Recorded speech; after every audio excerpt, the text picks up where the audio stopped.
Welcome back, guys. So, got a great topic to talk about today, and it's a huge mistake that a lot of people make in the fitness fat loss game when it comes to combining their exercise, their training program with their nutritional program.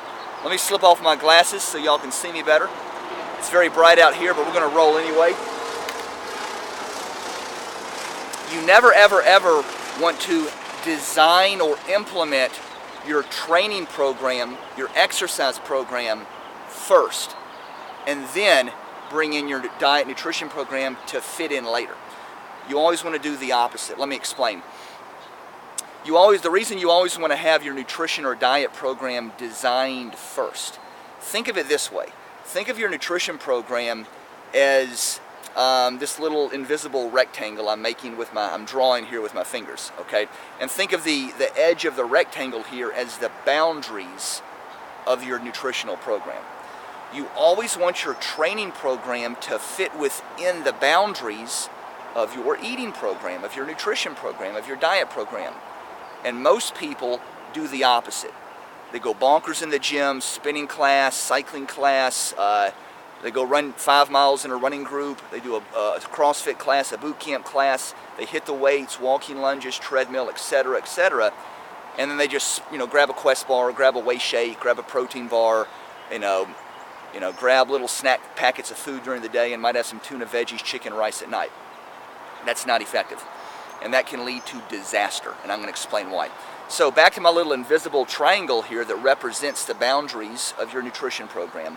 The reason you always want your exercise training program to fit within the boundaries of that is because if your exercise training program extends the boundaries, extends beyond our little invisible boundaries here, right, of your nutrition program, bad things happen.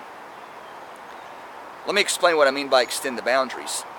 Exercise training is energy expenditure, and your nutrition is energy intake, energy consumption, right? You're eating calories, you're eating macros. Well, if you burn more energy than you consume, right, bad things happen, right? And I'm going to explain why that is. And I know the next question I'm going to get here in a minute. So when your training program extends the boundaries of your eating, first thing that's going to happen is your blood sugar levels are going to drop. They're going to dip. And that's a huge no-no. If you want to burn body fat, if you want to build muscle, if you want sustained energy levels, if you want recovery, effective recovery, lowering your blood sugar is a disaster every time. So when you lower your blood sugar level, let me explain what happens. Number one, you get very hungry. Your hunger is regulated by your blood sugar levels. Number two, you get foggy brain, you get sluggish, you get lethargic, you can't focus. You can get severe cravings, which can lead to overeating and even binge eating. You can also get muscle loss, and you can get a slower metabolism. All right, all of those are bad things. We want to avoid all of that. All right, and all that happens when your blood sugar drops. You're susceptible to all those things when your blood sugar levels dip. So now the question I always get is, yeah, but don't you have to be in a caloric deficit to burn body fat? Because the thought process here is that if you're your exercise energy expenditure extends the boundaries of your eating, that's going to create a caloric deficit. Well, my response to that is very simple, is that yes, you can lose weight and you can burn body fat when you're in a caloric deficit, but you always end up gaining it back.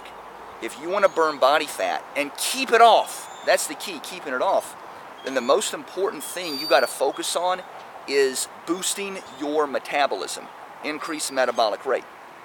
And there is no faster way to decrease your metabolism and to crash your metabolism than to cut calories, than to drop blood sugar. That's the fastest way to slow down your metabolism. Can you slow down your metabolism and burn body fat? Well, yeah, if you cut a bunch of calories, but then you rebound it all back, and you guys know that. So that's how we do it. Most people make the mistake, and I already said they design their eating, or their exercise first, and then sprinkle in nutrition. Never do that. Get a rock solid foundation with exact precision.